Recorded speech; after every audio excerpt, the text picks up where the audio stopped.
For centuries, Russia's strongest ally has been winter itself, the same merciless season that broke Napoleon and froze Hitler's armies into defeat. That's why, on one freezing night, when a Russian radar operator noticed faint flickers moving across his screen, he dismissed them as snow squalls drifting above the Volga. What he didn't realize was that those specks were Ukrainian Ludi drones slicing through the storm on a mission designed to turn Russia's own winter into a weapon against it. These weren't just flying bombs. Each drone carried 130 pounds of C4 and an algorithm built to ride chaos. They weren't resisting the 40-mile-per-hour winds ripping across the tundra. They were using them, bending turbulence into thrust, surfing invisible rivers of air that led straight toward their real target, the Veshkima power substation, a $200 million node feeding over 2 million kilowatts into central Russia. For Moscow's commanders, the substation was untouchable, guarded by dense air defenses, and more importantly, the arrogance of believing that snow and ice would protect them. That misplaced confidence was the weakness Ukrainian engineers had spent 2 weeks studying. They discovered that the same freezing temperatures that made Russian armor unstoppable also made its power lines fragile. Steel at sub-zero temperatures doesn't bend, it shatters. That revelation became the heart of an impossible mission: to fly hundreds of miles through Russia's deadliest weather, straight into the teeth of its defenses. The question was no longer if they could survive the journey, but how to weaponize the storm itself. Shortly before midnight, 5 Ludi drones lifted off from an icy Ukrainian field. Their onboard gauges showed a maximum range of 620 miles. The target lay over 700 miles away. On paper, it couldn't be done. But Ukraine's engineers weren't following the math, they were rewriting it. The swarm skimmed the frozen ground, flying so low it could barely clear treetops. The lead drone began to release a soft mist, a fine aerosol spray that cloaked all 5 drones beneath a single false signature on Russian radar.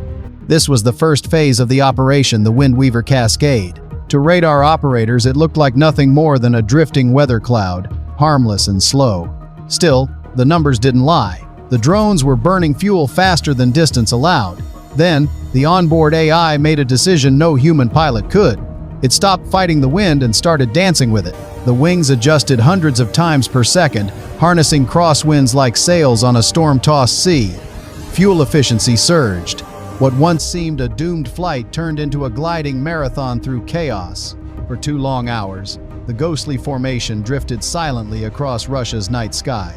To most radar stations, it was invisible. But invisibility is never permanent. Somewhere deep in Russian command, a special radar system woke up the Nebo-M. Ordinary radar acts like a sniper rifle, sharp, precise, but easily deceived. The Nebo-M is a floodlight. It paints the sky with low-frequency waves that can expose what other systems miss. It couldn't see the individual drones, but it could see something unnatural, a cloud of aerosol particles moving where no weather should be. Inside a bunker near Samara, an operator locked onto the anomaly. He couldn't identify it, but instinct told him it didn't belong. He relayed coordinates to a nearby Pantsir S-1 battery.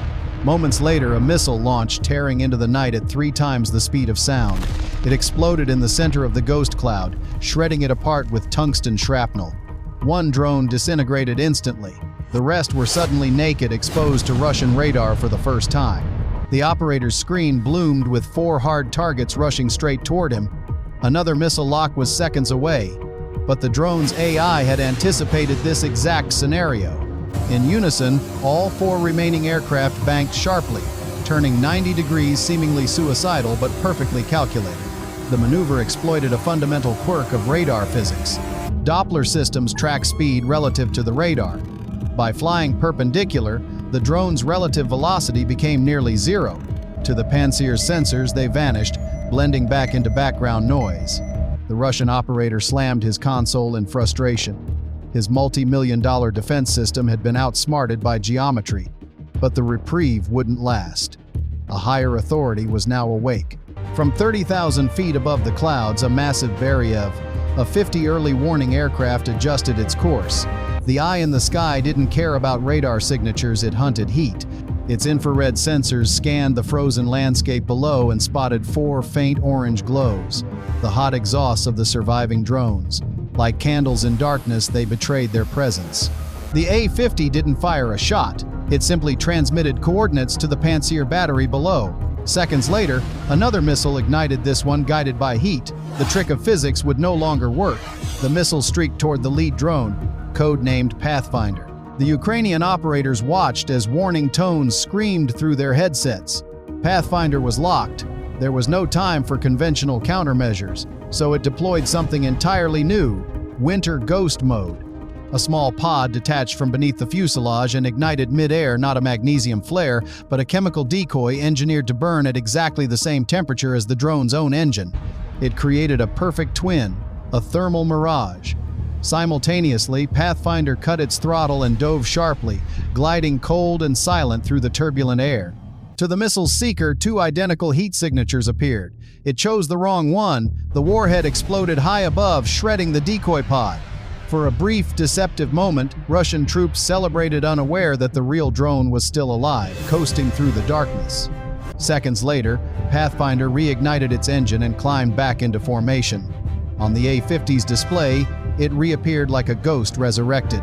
The Russians had thrown everything at them. Every layer of defense had failed. And now, the path to the Veshkima substation was wide open. When the command from Kiev came, engage. The four surviving drones dove in unison. They weren't attacking randomly. This was surgical. Each drone targeted the massive 500 kilovolt transmission lines that fed power to hundreds of thousands of homes. The explosives didn't detonate on impact. The fuses were set with a fractional delay, less than a second long enough for the warheads to burrow deep into the frozen metal joints.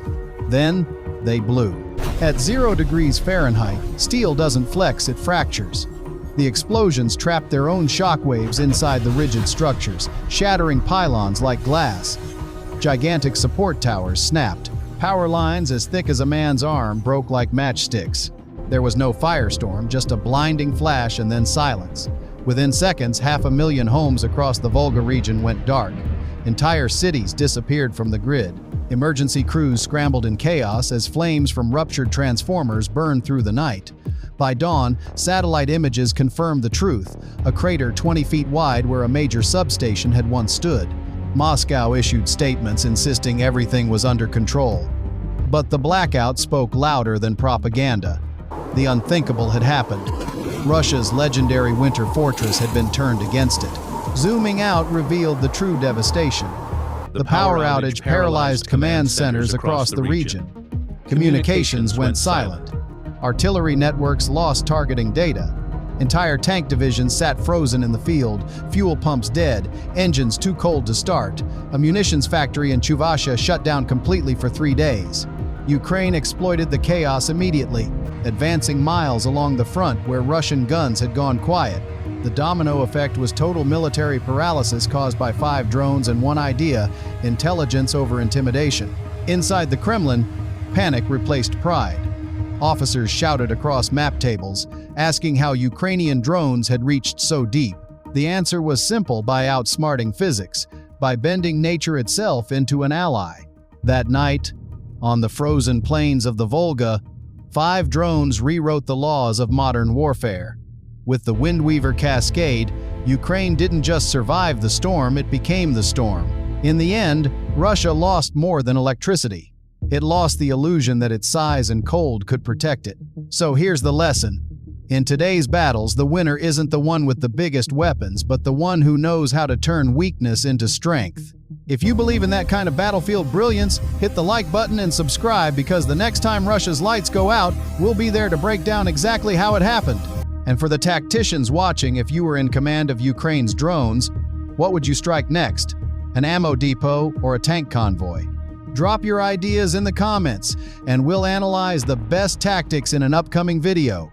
Remember, never underestimate the cold, and never underestimate Ukraine.